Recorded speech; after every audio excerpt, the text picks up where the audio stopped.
Assalamualaikum dan salam sejahtera. Kami daripada Kumpulan 3, CL18 akan membentangkan tugasan bagi kursus GGGB 5433, Kemahiran Interpersonal dan Kemahiran Berfikir dalam Pendidikan.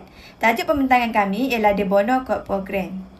Seterusnya, saya akan memperkenalkan ahli kumpulan kami. Yang pertama, Afiqah Hazirah binti Azman. Yang kedua, Wan Asma bin Arifin. Yang ketiga, Nurul Nakiyah binti Ahmad Jalani. Yang keempat, saya sendiri Nodiana binti Mat Zahar. Yang kelima, Siti Afiqah binti Abu Bakar. Dan yang akhir sekali ialah Amar bin Saharudin.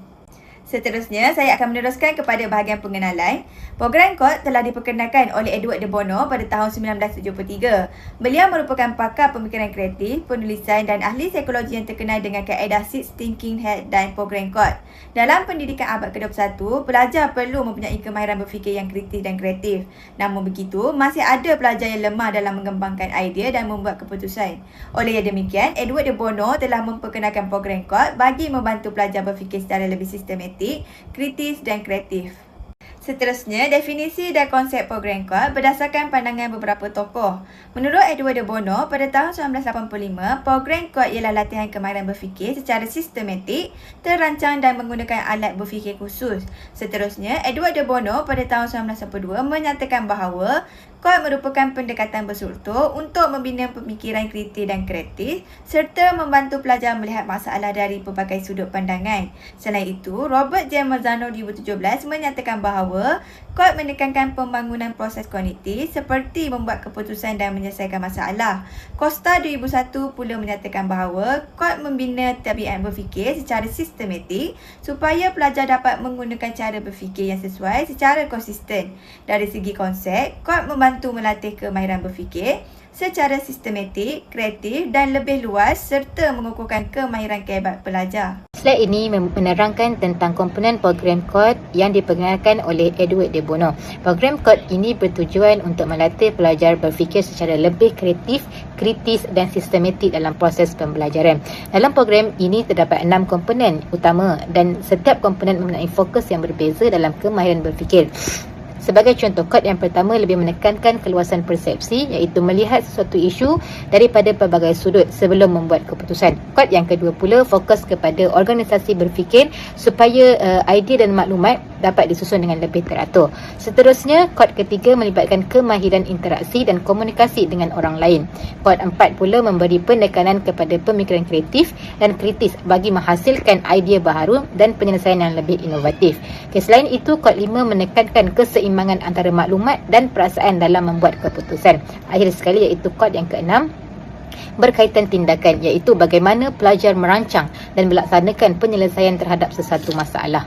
Saya akan membentangkan tentang pelaksanaan program KOD dalam pengajaran dan pembelajaran iaitu PDP. Program KOD yang diperkenalkan oleh Edward De Bono merupakan satu program kemahiran berfikir yang membantu pelajar berfikir secara kreatif, kritis dan sistematik. Program ini sangat fleksibel kerana boleh digunakan sebelum, semasa dan selepas PDP berlangsung. Pada peringkat sebelum PDP, guru boleh menggunakan KOD sebagai set induksi untuk menarik perhatian pelajar dan merangsang pemikiran awal mereka. Contohnya, guru boleh menggunakan alat PMI iaitu plus minus interesting supaya pelajar dapat melihat sesuatu topik daripada pelbagai sudut. Cara ini membantu pelajar lebih bersedia dan fokus sebelum pembelajaran itu bermula. Semasa PDP berlangsung pula, KOD digunakan dalam aktiviti pembelajaran seperti perbincangan kumpulan dan penyelesaian masalah. Sebagai contoh, alat CAF, Consider All Factor, membantu pelajar menganalisis sesuatu isu dan penyelesaian masalah. Melalui aktiviti ini, pelajar akan lebih aktif berfikir dapat memberi idea dengan yang lebih baik. Selepas PDP, KOD boleh digunakan sebagai aktiviti refleksi atau penutup pembelajaran. Contohnya, pelajar boleh menggunakan alat C dan S iaitu consequence dan sequel untuk melihat kesan dan implikasi sesuatu keputusan. Ini membantu pelajar mengukuhkan pemahaman dan membuat refleksi terhadap apa yang dipelajari. Pelaksanaan berterusan. Selain itu, program KOD juga boleh dilaksanakan secara berterusan dalam pelbagai mata pelajaran. Pendekatan ini membantu pelajar membina kemahiran berfikir secara konsisten dan melahirkan pelajaran yang lebih kritis, kreatif dan yakin dalam membuat keputusan. Kemudian contoh aplikasi dalam proses PDP. Jadi bagi KOD 1 boleh digunakan dalam PDP karangan bahasa Melayu bertemakan penggunaan telefon pintar dalam karangan murid sebagai contoh. Jadi guru boleh minta murid menilai isu tersebut menggunakan kaedah PMI plus minus interesting. Dan CAF, consider all factors. Jadi bagi kadar PMI, murid akan kena pasti serta aspek dalam senaraikan semua yang perkara yang baik, buruk dan menarik mengenai penggunaan telefon pintar. Jadi kaedah ini sebenarnya mampu membantu murid mengembangkan isi karangan dengan lebih matang kerana mempertimbangkan pelbagai sudut pandang terhadap sesuatu topik. Jadi bagi CAF pula, guru boleh melaksanakan aktiviti perbincangan atau kerja berkumpulan dan menyatakan faktor, kesan, akibat dan cara mengatasi. PMI dan CAF ini membantu murid meluaskan persepsi individu terhadap sesuatu isu dengan mempertimbangkan pelbagai aspek sebelum membuat penilaian. Jadi kod 2 pula boleh digunakan dalam PDP pendidikan seni visual sebagai contoh. Jadi guru memberikan tugasan menghasilkan lukisan bertemakan buah-buahan dan murid perlu merancang idea sebelum menghasilkan lukisan. Jadi guru boleh menentukan jenis buah yang perlu dilukis, sama ada buah tempatan atau import kepada murid. Dari hal ini, kerana tanpa organisasi berfikir, murid akan melukis tanpa perancangan jenis buah apa yang perlu dilukis kerana mesej itu tidak jelas. Untuk kod 3, sebagai contoh, PDP subjek sains eksperimen ringkas untuk topik proses fotosintesis. Ia boleh dijalankan bersama murid-murid dengan bimbingan guru. Jadi setelah eksperimen selesai, guru mengadakan sesi soal jawab bersama murid-murid dan mereka perlu memberikan pendapat dan berbincang dalam kumpulan sebelum memberikan jawapan dan kesimpulan bersama. Jadi interaksi yang berlaku sepanjang aktiviti tersebut membolehkan murid memahami sesuatu topik dan maklumat dengan lebih jelas kerana mereka terlibat secara langsung dan terlibat secara aktif dalam proses pertukaran idea dan penerangan.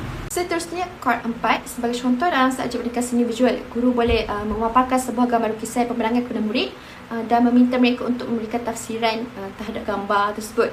Kemungkinan ada murid yang hanya menyatakan ia pemerangan seni jadi, manakala ada murid yang berfikir kritis mungkin akan mentafsir sebagai simbol ketenangan, kesunyian atau perasaan pelukis. Jadi melalui pendekatan ini, murid didorong untuk menilai maklumat secara kritis dan kreatif kerana analisis yang mendalam mampu melahirkan idea yang berbeza. Jadi untuk kod 5, guru boleh mengaplikasikan melalui aktiviti penulisan karangan bahasa Melayu, sebagai contoh isu buli di sekolah. Namun dalam proses melakukan penulisan, terdapat kemungkinan murid tidak dapat mengulas dengan lebih mendalam kerana tidak pernah terlibat dengan situasi buli secara langsung. Jadi murid boleh berfokus kepada aspek perasaan melalui teknik imajinasi dan empati tentang isu tersebut. Jadi ia menggabungkan elemen maklumat dan perasaan yang diperoleh. Jadi apabila individu tersebut memikirkan sesuatu perkara, ia secara tidak langsung akan diproses sebagai maklumat dan seterusnya menimbulkan suatu perasaan terhadap perkara tersebut. Akhir sekali, kod 6. Jadi sebagai contoh, untuk subjek sains, topik pencemaran alam sekitar, guru boleh melaksanakan kerja berkumpulan dan meminta mereka untuk kenal pasti maklumat-maklumat berkaitan dengan topik tersebut dan mencadangkan cara penyelesaian. Namun, jika murid tidak meneliti masalah tersebut secara mendalam, maka sebarang tindakan untuk selesaikannya tidak akan diambil. Jadi melalui pendekatan tersebut, proses berfikir bukan sahaja menghasilkan idea tetapi perlu disusuli dengan tindakan yang boleh membantu menyelesaikan sesuatu masalah. Siapa yang terlibat dalam pelaksanaan adalah guru, pelajar, pentadbir sekolah, Kementerian Pendidikan dan ibu bapa. Guru adalah penggerak utama kod, iaitu merancang PDP, membimbing pelajar menggunakan alat berfikir secara sistematik. Pelajar memberi galakan terlibat aktif, beri idea, bekerjasama, tingkatkan pemikiran kritis serta kreatif dalam semua aktiviti yang guru buat. Pentadbiran sekolah pula ialah perlu beri sokongan pelaksanaan seperti sedia latihan kepada guru, pantau program yang dijalankan dan mewujudkan persekitaran yang kondusif. Manakala Kementerian Pendidikan peranannya adalah seperti membuat dasar, memastikan pelaksanaan program KOD selaras dengan dasar pendidikan negara dan sistem pendidikan negara, menyediakan garis panduan dan beri latihan profesional kepada guru serta memasukkan elemen kemahiran berfikir aras tinggi dalam kurikulum. Ibu bapa pula adalah memberi sokongan di rumah, sokongan moral, persekitaran positif, membantu dan menggalakkan anak berfikir dan membuat keputusan. Kepentingan program KOP dalam pendidikan. Pertama, meningkatkan kemahiran berfikir. KOP merangkumi 6 aspek utama iaitu perspektif, organisasi, interaksi, kreativiti, maklumat dan tindakan. Melalui program, ia membantu pelajar berfikir secara mendalam dan menyeluruh, meningkatkan kaibat secara sistematik. Keduanya meningkatkan kemahiran kreatif, ia dapat membentuk pemikiran kreatif dan inovatif. Galakkan idea baru melalui aktiviti seperti penulisan kreatif terbukti meningkatkan kreativiti pelajar. Dan yang ketiga, meningkatkan keberkesanan pengajaran, menjadikan PDP lebih interaktif dan berpusatkan pelajar kerana guru telah menggunakan alat berfikir KOD secara efektif. Program KOD membantu kenal pasti dan kembangkan potensi kreatif pelajar. Seterusnya bahagian 3.0 iaitu kajian-kajian lepas mengenai di bonus kod program dalam pendidikan. Secara umum, kebanyakan kajian menunjukkan bahawa kod membantu meningkatkan kemahiran berfikir pelajar seperti kebat, kreativiti dan penyelesaian masalah. Kajian oleh Anida Sarudin dan rakan-rakan pada tahun 2020 mendapati penggunaan alat kod seperti PMI dan CAF membantu murid lebih aktif berfikir serta memudahkan guru menerapkan kebat dalam PDPC. Selain itu, kajian Mona Muhammad Aini dan rakan-rakan pada tahun 2025 menunjukkan penggunaan kod 4 membantu murid menghasilkan idea karangan yang lebih matang, kreatif dan kritis. Kajian Bong Nyok Pin pula mendapati aktiviti seperti perbincangan kumpulan dan gallery walk menjadikan murid lebih aktif serta mampu menggunakan kebat dalam penulisan karangan. Akhir sekali, kajian Hamzah Kawaldeh pada tahun 2018 menunjukkan kod berjaya meningkatkan kreativiti dan keyakinan pelajar pintar dan berbakat. Kesimpulannya, semua kajian ini menunjukkan bahawa kod memberikan kesan positif dalam PDPC dengan membantu pelajar berfikir secara lebih kreatif, kritis dan aktif. Okey, saya akan go through dengan cabaran lah, iaitu poin yang keempat kosong. Okey, cabaran pertama iaitu kekangan guru dan sistem pendidikan. Yang pertama, masa PDP adalah terhad dan siklus padat. Selain itu, guru juga perlu menghabiskan masa yang banyak untuk memfokuskan cakupan pelajaran yang merupakan sistem pendidikan berorientasikan perusahaan lah. Selain itu, aktiviti CORT dianggap tambahan yang sangat banyak lah. Okey, cabaran kedua itu berkenaan dengan cabaran murid lah. Okey, antaranya murid terbiasa dengan spoon feeding ataupun guru memberikan jawapan ataupun hint-hint berdasarkan ujian yang diberikan lah. Selain itu, murid juga suka berfikir secara literal ataupun lebih kreatif lah dalam melaksanakan satu tugasan. Selain itu, murid juga takut dalam memberikan idea yang berbeza daripada guru lah ataupun buah fikiran yang di luar kotak. Seterusnya itu, murid lemah dalam bahasa yang sukar dan mereka juga suka untuk menyampaikan idea mereka lah. Dan cabaran yang terakhir iaitu cabaran yang ketiga berkenaan dengan sokongan dan sumber. Guru mengalami kekurangan latihan praktikal berkenaan dengan CORT ini. Selain itu, guru juga kekurangan bimbingan dan menyebabkan mereka kurang konsisten pada murid lah dalam sesi PDP. Selain itu, persekitaran juga mempengaruhi dan kurang menggalakkan aktiviti guru lah dalam PDP. Dan yang tersekali itu dengan kekurangan BBM yang kontekstual ataupun yang menarik lah. Okey, berkenaan seterusnya itu cadangan daripada cabaran yang dihadapi lah. Cadangan yang pertama iaitu berkenaan dengan strategi pengajaran. Okey, antaranya ialah melakukan integrasi CORT dalam subjek sedia ada, iaitu ataupun dikenali sebagai infusion lah. Selain itu juga guru juga perlu menggunakan teknik micro thinking dalam 5 ke 10 minit lah.